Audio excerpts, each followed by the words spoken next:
I now want to talk about setting goals.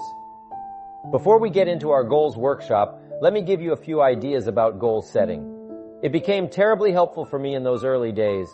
Of all the things Mr. Shop taught, this is the one I picked up on right away and started making major changes. My income changed from a few hundred a month to a few thousand a month in a matter of months.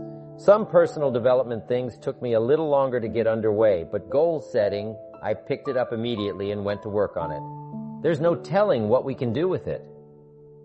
By setting goals, making designs and plans, and putting it all together, you can make incredible changes in your personal, social, and economic life, or whatever projects you have in mind, if you start paying a little more attention. Mr. Shop said to me, "Mr. Owen, you've always set goals, but before now, you've probably done it haphazardly and spasmodically rather than deliberately." And that's a good thing to note. We've already set goals. We just haven't done it thoughtfully, carefully, with a plan, intent, deliberation, and consistency. We didn't use it as a plan. We just sort of did it by instinct or by sight, grabbed our attention, and worked hard to get it. But now he said, "I want you to take that same ability and work on goals deliberately, thoughtfully, and with preparation." He said you can add such a wider variety of ranges to what you get, accomplish, become, and where you go just by doing it deliberately rather than spasmodically and haphazardly. That made sense to me. He gave me credit for what I'd already done and what I already knew. And that's what we want to start with. A little credit for where we already are. We got here somehow. This was a goal to get here. We've set some goals, we've done some things, but where you might have done it just sort of loosely and once in a while, with ups and downs. From now on, with just a few pointers that I found helpful, I think you can start making real deliberate plans, really setting it out so that goals and dreams for you have an incredible attraction.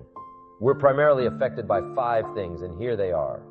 First, we're affected by the environment.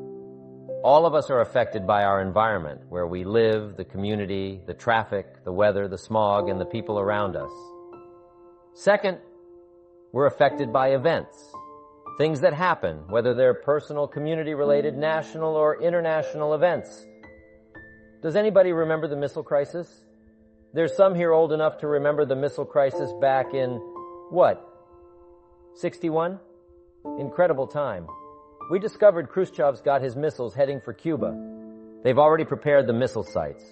We discovered it and brought the news to John Kennedy, our young president. So Kennedy gets a hold of Khrushchev and says, "Nikita, you cannot put your missiles in Cuba. We've discovered the sites and we can't let that happen." Well, Khrushchev, to test the young president, says, "I'll tell you what, Mr. Kennedy, we will put our missiles wherever we darn well please." Kennedy says, "No, you don't understand. You can't put your missiles 90 miles from Florida." Khrushchev says, "If we wish, we will." Kennedy says, "You don't understand." Khrushchev says, "The ships with the missiles are already on the way." Kennedy says, "We won't let them arrive." Now it's getting heavy. Some of my friends were booking passage to Australia, trying to get to the other side of the world. Khrushchev says, "If you touch my ships, we've got war." Kennedy says, "Maybe you don't understand. If it's war, you will cease to exist." People were buying bomb shelters, digging holes in their backyards, getting ready. It was an event that affected us all. Dean Rusk, Secretary of State at the time, put it best. Kennedy and Khrushchev were staring at each other, and fortunately, Khrushchev blinked. He decided he'd better take his missiles and go home, which he did, and the whole world breathed a little easier.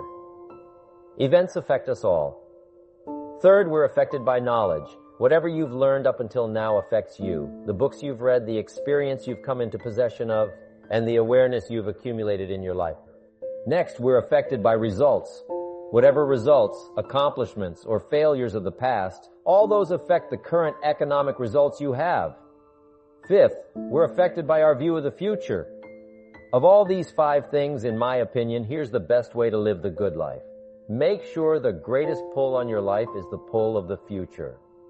Make sure that exerts the greatest influence on you, the influence of the future. Some people are mostly affected by the environment, their associations, and what's going on around them. Some people are affected by the past, the failures, what they haven't done, what they haven't got, or some tragedy. They let that take the greatest toll and make the greatest claim on their lives. But if you really want to live what's known as the good life, a unique lifestyle, make sure the future has the greatest influence on you. There are two ways to face the future. One is with apprehension, being afraid of the future, being uncertain, playing the what-if game. What if the money goes wrong? What if the government doesn't do well? What if there's war? This what-if game can be played on the negative side. If you don't discipline your mind and awareness, it is not difficult to be apprehensive about tomorrow, next week, next month, next year, and the future. Here's another way to face the future, with anticipation. If you can arrange it so that you anticipate the future rather than dread it, that can alter your whole life. Because guess how close the future is? The next minute, that's the future. The past is quickly receding and the future is quickly coming. So we're all concerned right away with the future, the next few hours, days, years. The best way to anticipate the future is to make sure that a big share of it for your life is well designed. Some of the future we anticipate simply by speculation. It looks like humans are figuring out better ways to do things. We anticipate the coming explosion in electronics and all the things being invented for our safety, comfort, and productivity. We can anticipate conquering some diseases, finding a cure for cancer. There are all kinds of positive things to think about for the future. But for your own personal life, the way to anticipate the future is to design it. Let me give you a little diagram to explain part of this in our lives. Here's what we're primarily involved with. Draw 4 little boxes. This little box is called potential. This box is called action. This box is called results. And this box is called attitude. Since everything affects everything else, we primarily proceed based on how we feel. Part of it is intellect, but the biggest part is emotion. How you feel determines whether you read or don't read. Reading is not really a skill problem. You can learn some better skills for better reading. But most of you knew how to read before you got here. So whether you read or not is not really a skill problem. It's an attitude problem. The direction you take is attitude.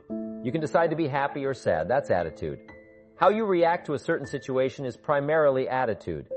You can either care or not care, listen or not listen, go or not go, be there or not be there, decide or not decide. That's all by attitude.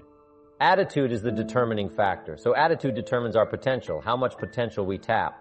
Guess how much capacity we have? No telling. We are just beginning to understand our mental, emotional, and human capacity. Our lives are far too brief for the capacity for whatever mystery that is. In one of the old world sayings, it says, "We get too soon old and too late smart." It isn't that we couldn't be smarter, but life is so brief, we just don't have a chance to tap into all of our mental, emotional, and awareness capacities. But that's one of the mysteries of life meant to ponder. Depending on how much potential we tap, that really depends on how we feel. If we don't tap much potential, we're going to have a poor action plan. The person says, "I'm not getting there early and leaving late if this is all they're paying." Some people want to know, how little can I do and how much can I get? I found it a bit disturbing when I got to Australia. The people were incredibly vigorous, but they were also trying to figure out ways to work less and earn more. Have you heard of that philosophy? The question was, how little can we do and how much can we get? Remember, everything has 4 parts: cause, effect, direction, and destination. The philosophy that says we want to work less and earn more puts us on a certain direction, and I'm sure everybody will agree to that. The ultimate end of that philosophy is, can we finally not do anything and get it all? That's the final destination of that philosophy. The people who go for that philosophy usually say, no, we don't want to take you that far down the road because that would be bankruptcy for all of us, which is true. They say, we don't want to take you that far down the road. The next question is, how far down that road do you want to take us? There's always a danger point of going down one road too far. Sometimes when momentum is created, demise is soon. You cross the line of no return once you go too far. You've always got to be careful of your philosophical approach to make sure the direction you're going and the ultimate destination are aligned. One of the major questions for all of us to ask is, if you keep pursuing your present plan that you've been engaged in for the past year, where will it ultimately take you in the next 10, 20 years? 10 years from now, you will surely arrive. The question is, where? Where are you headed with your current reading schedule? Where are you headed with your current philosophical position? Where are you headed with your current attitude toward the potential you tap from your own abilities and the action plan you have? Where will you finally wind up? Those are major questions. We all want to make sure that what we're doing is taking us in the direction we want to go and will cause us to arrive where we want to arrive. Otherwise, sure enough, 5, 10 years from now, you could wind up being where you don't want to be, wearing what you don't want to wear, driving what you don't want to drive, and living where you don't want to live. Now's the time to fix the next 10 years. Now's the time to come to some better philosophical conclusions. But we're all affected by how we feel, the potential we tap, and the action we take. The action we take brings a certain amount of results. If we've got a poor plan, tapping little potential, what kind of results do we get? Awful. Now, if you've got bad results, how do you feel? Since everything affects everything else, the answer is clear. Lousy. That's a good word, lousy. If you feel bad, what kind of potential do you have? How many classes do you take? How many skills do you learn? You just don't go for it. Now you've got a poorer plan. You get there later, leave earlier, figure out a way to do less instead of more, and that brings poorer results. Inflation finally starts eating you up. Now you really feel bad. You're not going to tap into many of your skills. You're going to come up with a poorer plan, leading to poorer results. This cycle is now going down. Almost everything is either cycling up or cycling down. Nothing ever just hangs in there, right? Life is sort of like riding a bicycle. You either get on or get off. You can't just hang in there. We're either climbing or sliding, growing or dying. How we feel in the cycle of events happening in our lives is usually either taking us up or taking us down. If we're going down, we need to step in somewhere and change this. To change the cycle of what is happening in your life, where do you step in to change this whole process? Attitude. We proceed from how we feel. What determines how you feel? What happens to you determines how you feel. Humans have the incredible ability to finish the future before they start it. We also talk about that in time management. When should you start the day? The answer is don't start the day until you have it finished. Is it possible to finish something before you start it? Of course. Humans have this unique ability, like building a house. You don't start building your house until you have it finished. You finish it by plan and by design. Goals can become like a magnet. What you want now is the pull of the future. Some things will pull just because intellectually you're aware of the potential and the possibility of the future. Discoveries, what can happen, the economy, living in this unique country, and the market possibilities can pull you. You can get excited about that simply intellectually. However, for the real pull on your constructive life to progress, you need to design the future for your personal life in order for it to pull. If you design it well, it will pull. The goals will become like a magnet. They will start to pull. The better you define them, the stronger they pull. Next, give reasons for your goals. The reasons for your goals are your purpose. Purpose is stronger than the object. An object will pull. A well-defined object will really pull, but a purpose given to a well-defined object pulls like you can't believe. This process entices you to get up early, stay up late, and hit it all day. You're enticed to read the books, find the answers, and develop the game plan. No detail is too small. You're excited about facing the day because you've got it well designed and given excellent purpose for it. If you have a goal of a $500,000 home, that will pull. But the next question is, what for? What's your purpose for the $500,000 home? For the feelings of your family, the prestige, the ability to entertain? Now we're getting to the stuff that pulls. Purpose really pulls. The purpose can also be for your life and your lifestyle. The purpose of becoming a unique person. What kind of influence do you want to have? What kind of effect do you want to have on other people? What kind of return do you want in the way of thanks and recognition for the person you've become and your life of sharing? Once you start dreaming about what you can become, the effect you can have, the joy it's going to give you, and the return that's going to come, you start designing this incredible purpose for your life. Make sure that you include family and friends, because many times what we do for others pulls greater than even what we want for ourselves. If you can see yourself being uniquely benevolent, providing things for people they never dreamed they could have, and helping them accomplish things they never thought possible, how is that going to make you feel? Think about the kind of person you're going to become from it, and the joy you're going to get from it. You need to ponder that, think about it, talk about it, and design it. Most of the answers for your life, you're not going to find this weekend. You'll find them out of your own experience. But if we can just get you started, if you can just get started reading, asking questions, and thinking on paper, that's where the answers are going to flow. Some lectures promise too much for the weekend. One of my wealthy friends says, "Mr. Rohn, I will not insult you by telling you what to think, but I want to help you by showing you how to think." The answers are going to come from your own experience, your own brain power. If we have some guidelines that will help us to find the answers for the future, that can become a very valuable weekend.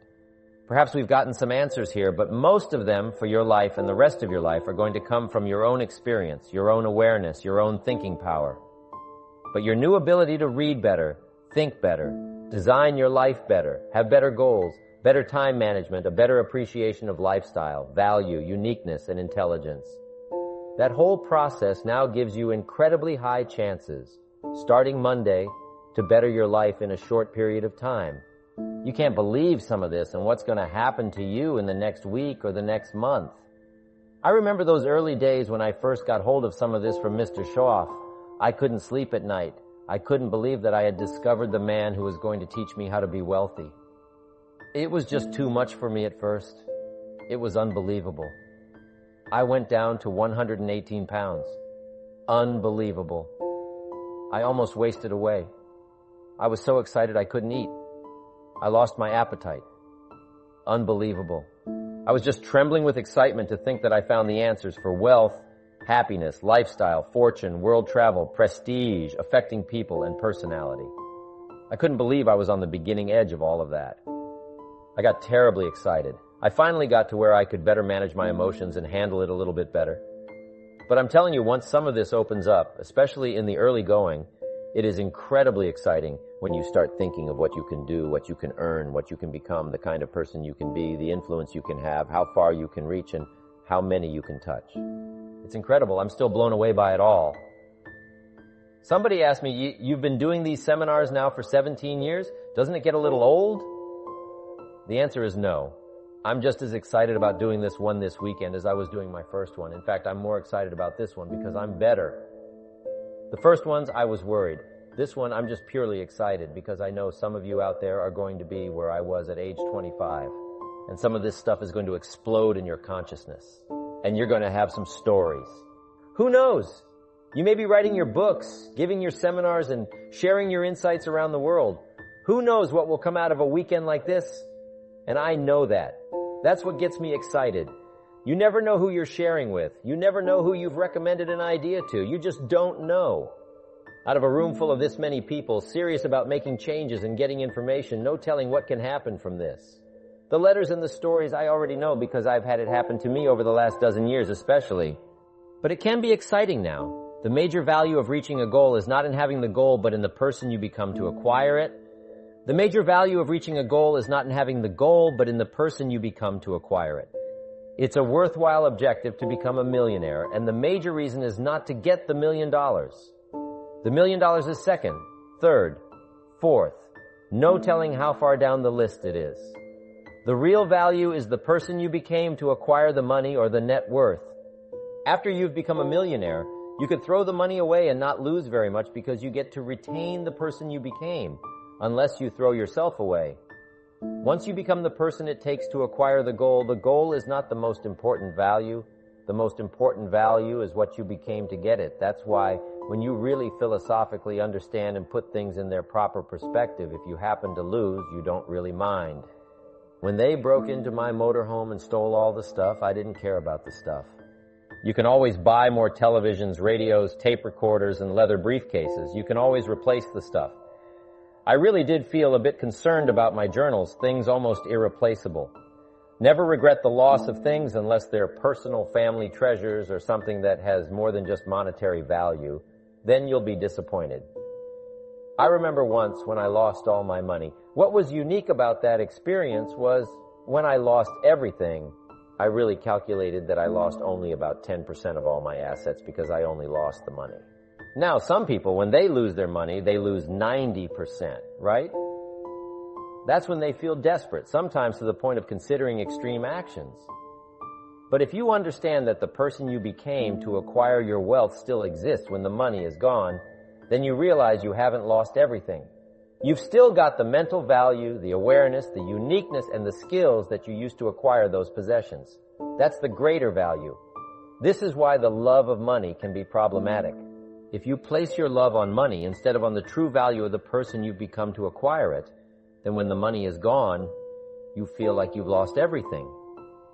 When Jesus, the master teacher, told the rich man to sell all he had and give to the poor and become a disciple, he was not asking him to do something totally wrong.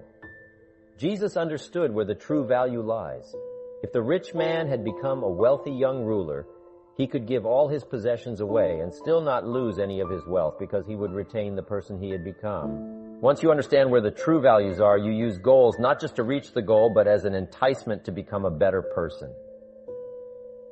Now you're focusing on the true enterprise of life. You want to reap the harvest not just for the harvest itself, but for the person you become in the process. For the patience, the brains, the discipline, and the organizational ability it takes, employing other people, offering opportunities, these are the real values. To get a good harvest, you must be an enterprising person. So it isn't the harvest that's the most valuable.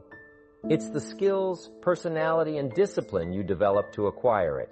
These become the primary values. When you understand the acquisition of wealth this way, you no longer worry about your money. You don't worry about who will steal it, where it will go, or who will get their hands on it when you're gone. You just don't worry about that anymore because you've already gained the greatest value from your wealth. If you earned it, the greatest value is the person you became to acquire it. Now, if you apply this philosophical position to all your future projects, you cannot believe the happiness, uniqueness, and joy that comes with it. It becomes easier to get up in the morning because you're striving for the greater value of the person you're going to become to achieve your goals. Growing is one of the incredible chances and challenges in life. It makes the day much more exciting and interesting because we all know that true values are not found in material things. If we pursue things, we will end up disappointed. But if we let things entice us to become better people to acquire them, we understand where the true value lies. You will find that as you work on these principles, incredible things will start happening. People come back with stories about achieving goals much faster than they anticipated. For example, a doctor and his wife who wanted to double their practice in 3 years managed to do it in about 10 months. They even bought a his and hers Rolls-Royce and Bentley. These progress reports show that once people get started, they can't believe the incredible things that start happening. When you work on these principles, you let the good surprises of life stack in your favor. Good things happen to people who are enterprising, growing, and changing. Some call it luck, but luck is merely taking advantage of opportunities in the marketplace. If you're not out there, it's just not going to happen. Luck doesn't seek you out, it falls upon those who are out there operating in the marketplace.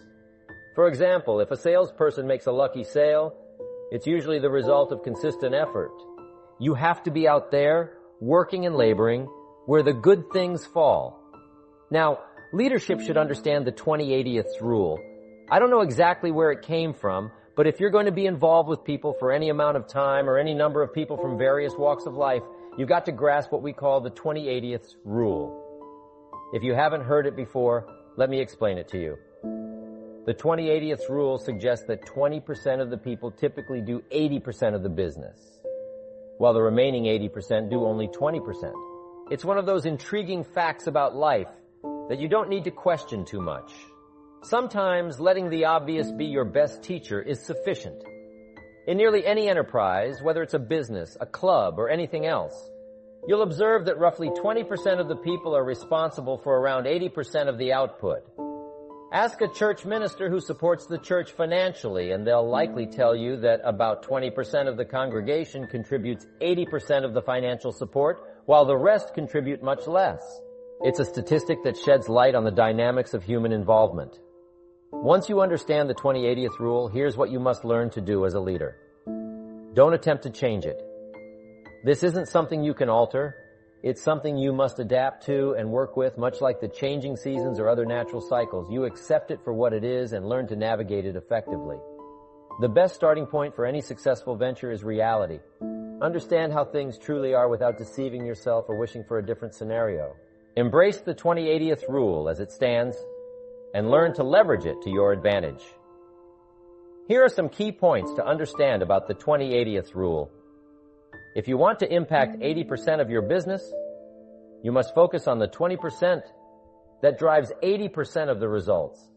This principle applies broadly. Focus your efforts where they will yield the greatest return. Success often involves moving in the opposite direction of the prevailing negative trends.